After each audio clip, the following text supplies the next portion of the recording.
Juventus has been served a major blow in their pursuit of Mason Greenwood, as the youngster has informed Man United that he would be happy to stay. Stay where? I'll tell you in just a bit. Meanwhile, Manchester United is quickly moving on to look at another centre-back option all the way in Germany, as we are seemingly giving up on the overpriced Gerard Branthwaite. Welcome to the United Sport. My name is Webb. Like, share, and subscribe as we get into this Sunday update that is indeed going to move you just a bit to understand exactly what's going on behind the curtains at our beloved club. Now, here is the latest. We know for a fact that Juventus has been seemingly leading the race to sign Mason Greenwood, who, according to the Glazers and Man United, they had decided to look for clubs to sign him. Now, we were told before in the past weeks that Juventus were in the lead after they seem to be willing to meet his nearly £42 million valuation, according to Ineos. But listen, there has been a new update with Valencia now emerging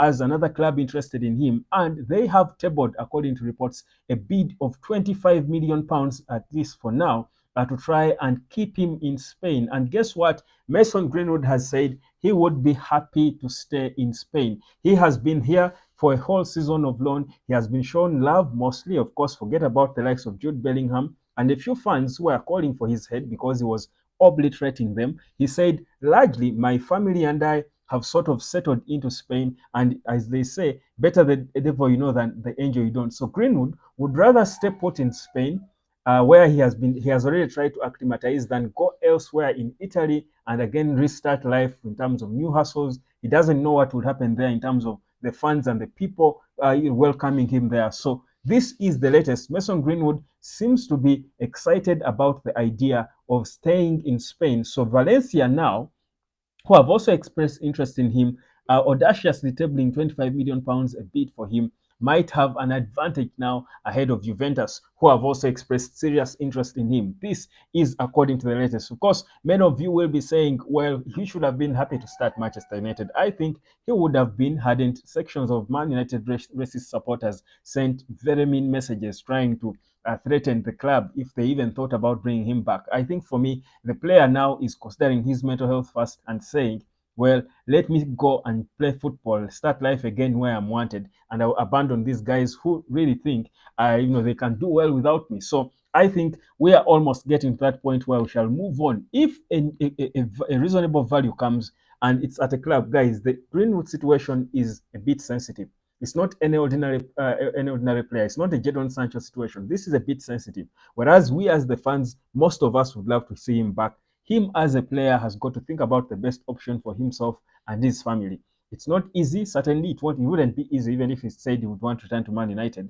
It would never be easy for him to be reintegrated back into the squad. That's without a shadow of a doubt. Do we love to see him back on footballing grounds? Certainly we do. But he is saying, I would rather stay in Spain for my sanity, for my mental health, to have peace of mind, and that's where he's bound to stay. So, guys, if you love Man United, I know you do, better get ready to get a Spanish side dish.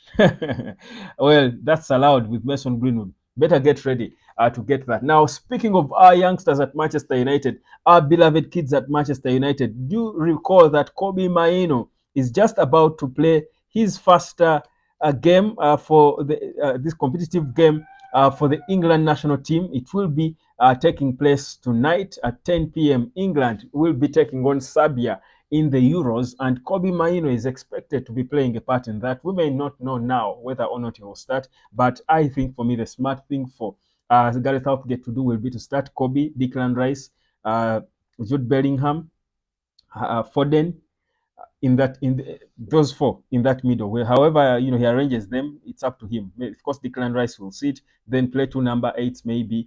That is Jude and Kobbie. The two are just at a different level from the rest of the players. Then Phil Foden.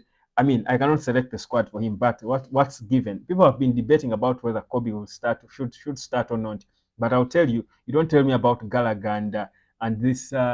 Trent Alexander-Arnold when you've got Kobbie. I'm waiting to see, because this is a game, a matter of life and death for Gareth Southgate. But we are waiting to see how it all goes. Of course, this is a big stage. It might be for many early days for him to be starting, dropped in there to start the first game. But without a doubt, I think, I mean, this boy has shown us maturity like we've never seen it before. He is certainly ready. And I mean, when's the last time you enjoyed a masterclass from this beloved kid of ours? So I think for me, it's a good time for us to enjoy him. It's been a while. We missed him, and this is now the time. It's about that time where we get to enjoy him. So 10 p.m., 22 hours, you've got to be ready on your tele to enjoy Kobbie Mainoo. If I'm in a good mood, I might do a watch along for that game just because of Kobbie. If he starts the game, I am likely I could do one so that we just keep in the company of him and support him. I told you in these Euros, we've got a mandate as Man United supporters to back Kobbie Mainoo because the waiting naysayers are waiting for every small opportunity for him to do one small wrong thing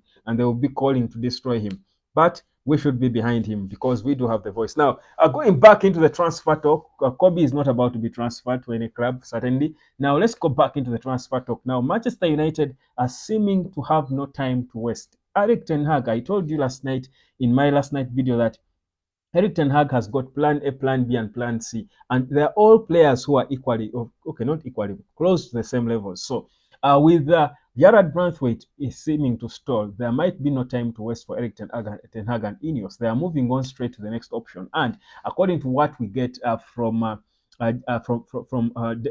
Denmark, rather from Netherlands, they are suggesting that Man United are quickly moving fast to try and inquire about Mathis de Ligt, as it's serious now that they do want to start talks to try and sign him and reunite him with his former boss, that is Erik ten Hag. So these are the reports coming through that Manchester United might be seriously considering going for Mathis de Ligt, who is he's been a leader. I think one of the issues we've had, the thing about Mathis de Ligt that I like, that perhaps I might have forgotten to mention in the past videos I've been speaking about him.